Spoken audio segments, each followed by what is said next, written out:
नमस्कार।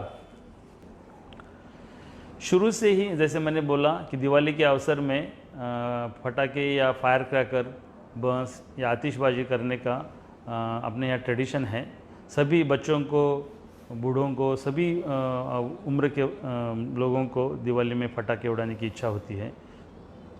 लेकिन as a plastic surgeon ये मेरा कर्तव्य है कि दिवाली के ये दिनों में, खुशी के दिनों में पटाखे की वजह से या फायर क्रैकर की वजह से बर्न्स नहीं होना, आप खुशी से फायर क्रैकर अच्छी तरह से प्रिकॉशन लेके उड़ाए, इसलिए मैं ये टिप्स देना चाहता हूँ।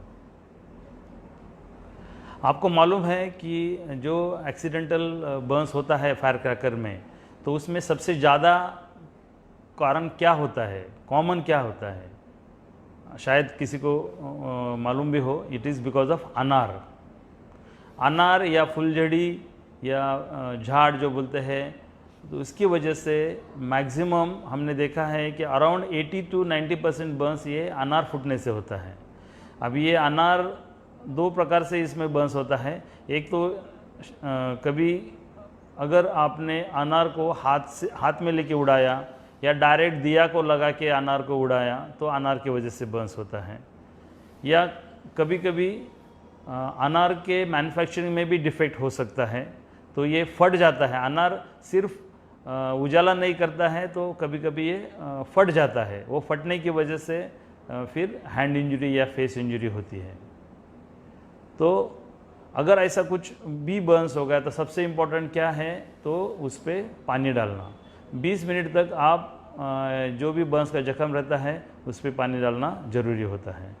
ये उदाहरण है हमने जो प्रिवेंटिव एक्टिविटीज़ की है, हर साल करते हैं। ये महाराष्ट्र टाइम्स में लास्ट ईयर हमने आर्टिकल दिया था कि दिवाली में पटाखों की वजह से बहुत सारे छोटे बच्चों में बर्न्स हुआ। तो आप ये आर्टिकल अच्छे से पढ़िए और ये फिर से ये साल में ये ऐसा कुछ न हो जाए, इसलिए आप प्रयत्न करिए।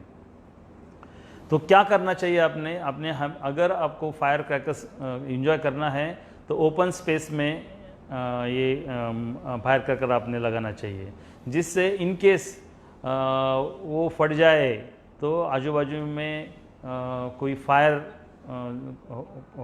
होने का कोई चांस न रहे।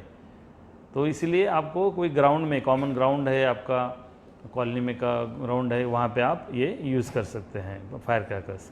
सबसे अच्छी बात है कि सब ने मिलके एक कॉमन ग्राउंड पे आके फायर क्रैकर यूज़ करना चाहिए, रादर देन इंडिविजुअल हर एक ने अपने घर में ये उड़ाना चाहिए। तो दूसरी इम्पोर्टेंट बात है, बच्चों को ये फायर क्रैकर बर्न्स की वजह से इंजरी न हो जाए, इसलिए सभी घर में जो बड़े हैं, घर के जो एल्डरली है, वो लोगों के वास्तव में ही, उनके प्रेजेंस में ही बच्चों को फायर क्रैकर उड़ाने के लिए आपने परमिशन देना चाहिए। क्योंकि इन केस अनफॉर्चुनेटली दुर्दैव से अगर समझो बच्चों के हाथ को या फेस को कहीं भी बर्न्स हो गया, तो इमीडिएटली जो वरिष्ठ व्यक्ति है घर के, सीनियर लोग जो है, वो बच्चों का ख्याल रख सकते हैं। इमीडिएट उनको प्राथमिक जो प्राइमरी एड लगता है वो इम्पॉर्टेंट रहता है, जैसा पानी डालना चाहिए या जो भी मैं आपको बता दूंगा प्राथमिक उपचार, वो कर सकते हैं। विशेषतः छोटे बच्चों को जो बड़े फटाखे रहते हैं, बॉम्ब, तोटे, रॉकेट या भुंगा, इस प्रकार के डेंजरस फायर क्रैकर्स देना नहीं चाहिए छोटे बच्चों को, ये ध्यान में रखिए। जब भी आप फायर क्रैकर लगाते हैं, फटाखे लगाते हैं, तो दूर से लगाना चाहिए। शरीर से फायर क्रैकर का डिस्टेंस एडिक्वेट रहना चाहिए, तो उससे सेफ्टी बनी रहती है। और हमेशा पैरों में शूज़ या चप्पल डाल के ही फायर क्रैकर यूज़ करना चाहिए, क्योंकि कभी कभी क्या होता है, वो जले हुए या जलने के बाद में भी वो जो गर्म फटाखे का कुछ अंश रहता है, उस पर अगर पैर गिर गया और आपके पैर में कुछ पहना नहीं है, तो आपके पैरों को बर्न्स हो सकता है, फुट बर्न्स हो सकता है।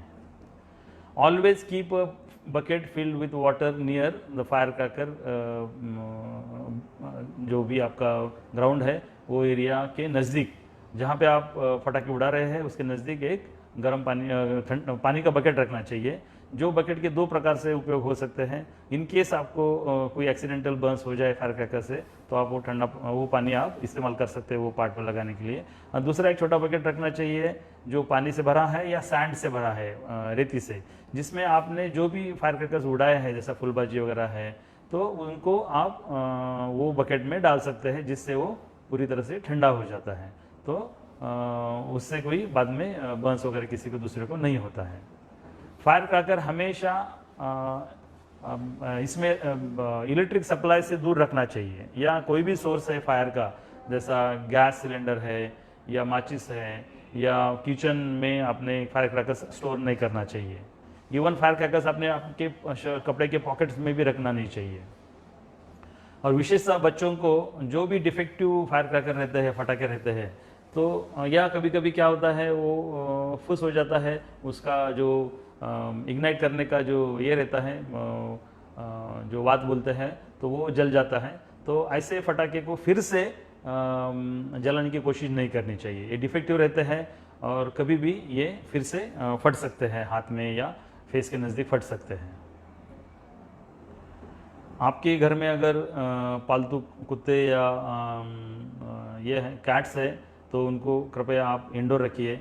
उनके लिए जो भी ये नॉइस पोल्यूशन होता है, साउंड पोल्यूशन होता है फायर क्रैकर का, वो बहुत अनबियरेबल रहता है। हमने तो देखा है कि बहुत से बार ये कुत्तों को ये आवाज़ सहन नहीं होता है, डॉग्स को, अपने पेट्स को, और उसकी वजह से वो रोने लगते हैं, परेशान होते हैं, चिल्लाने लगते हैं। तो हमेशा आपने इनका भी ख्याल रखना चाहिए, ये आपके फैमिली मेम्बर्स हैं। इन केस बच्चों को पहले आपने सिखाना चाहिए कि इन केस कभी बर्न्स होता है, कभी अनफॉर्चुनेटली बर्न्स होता है, तो कपड़ों को अगर आग लग जाती है, तो बच्चों को ये सिखाना चाहिए। 3 शब्द बहुत इंपॉर्टेंट है: स्टॉप, ड्रॉप, रोल। इसका मतलब है भागना नहीं चाहिए, डर के भागने से वो जो कपड़े जले हैं वो फिर से आग ज़्यादा फैल सकती है। तो रुक के उन्होंने ग्राउंड पे लेटना चाहिए, और उसके ऊपर आप ब्लैंकेट या कुछ चादर आप डाल सकते हैं, जिससे वो आग को शांत किया जाता है। अगर वो भागने लगेंगे तो ज़्यादा आग लग सकती है। तो ये आपने पहले ही बच्चों को सिखाना चाहिए, सो दैट वो अनफॉर्चुनेट इंसिडेंट्स में प्रॉपर प्रिकॉशंस ले सकते हैं। अभी ये फोटोग्राफ्स मैं आपको दिखा रहा हूँ जो हमने लास्ट ईयर हमने जो फायर क्रैकर बर्न्स की वजह से हमारे पास। तो आप क्या करना नहीं चाहिए, आपने बच्चों को बोलना चाहिए, आपने भी फॉलो करना चाहिए कि आपने बेंड नहीं होना चाहिए। जब भी आप फायर क्रैकर लगा रहे हो तो बेंड होके फायर क्रैकर लगाना नहीं चाहिए। फिर आपने लूज कपड़े नहीं पहनना चाहिए, नायलॉन क्लोथ्स अवॉइड करना चाहिए जब फायर क्रैकर यूज़ कर रहे हैं। तो जैसा मैंने बताया, आपने पॉकेट में या शर्ट के पैंट के पॉकेट में एक फायर क्रैकर रखने नहीं चाहिए जो फट सकते हैं। इन केस अनफॉर्चुनेटली फेस पे बर्न होता है, आइज़ को बर्न्स होता है, तो उसको रब नहीं करना चाहिए। आइज़ को आपने टैप वाटर से वॉश करना चाहिए, फ्रिक्वेंट वॉश करना चाहिए। कम से कम 10 से 20 मिनट तक आपने आई को वॉश करना चाहिए, जिससे आपके आंखों में ज़्यादा बर्न्स डीप न हो जाए। और इमीडिएट आपने जो भी आपके नज़दीक के आंखों के डॉक्टर है, आंखों की स्पेशलिस्ट है, ऑप्थेल्मोलॉजिस्ट है, उनके दिखाना चाहिए। तो आंखों का बर्न्स ये बहुत डेंजरस हो सकता है, तो आप ख्याल रखिए। कभी भी आप फायर क्रैकर लगाते हुए स्पेशली रॉकेट वगैरह, तो उसके लिए ग्लास बॉटल या कंटेनर ये यूज़ नहीं करना चाहिए। जो फट के उससे वो कंटेनर से भी आपको, ग्लास से या कोई मेटल का जो भी पतरे का जो कंटेनर है, उससे आपको बर्न्स हो सकता है। और जैसा मैंने बताया कि कभी भी हाथ में कोई भी पटाखा लगाना नहीं चाहिए, क्योंकि वो फटाखा अगर हाथ में फट गया तो आपके हैंड को सीवियर इंजरी हो सकती है। कभी भी फटाके जब भी आप फोड़ने के बाद में, यूज़ करने के बाद में किधर भी फेंकना नहीं चाहिए। जैसे मैंने बताया, एक सैंड का एक बकेट या पानी का बकेट रख के उसमें रखना चाहिए। कभी भी इलेक्ट्रिक पोल, इलेक्ट्रिक वायर्स या इलेक्ट्रिक अप्लायंसेस या पेट्स के नज़दीक ये फेंकना नहीं चाहिए। तो you have to be careful while throwing the crackers.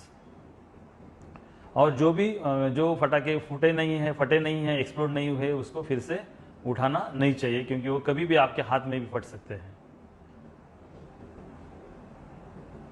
जो टॉक्सिक सब्सटेंस रहते हैं क्रैकर में, वो उनका जो स्मोक है उससे भी आपको हेल्थ हजार्ड हो सकता है। आपके जो भी इनकेस कोई एलर्जिक है ये केमिकल से, तो उनको सांस लेने में तकलीफ हो सकती है।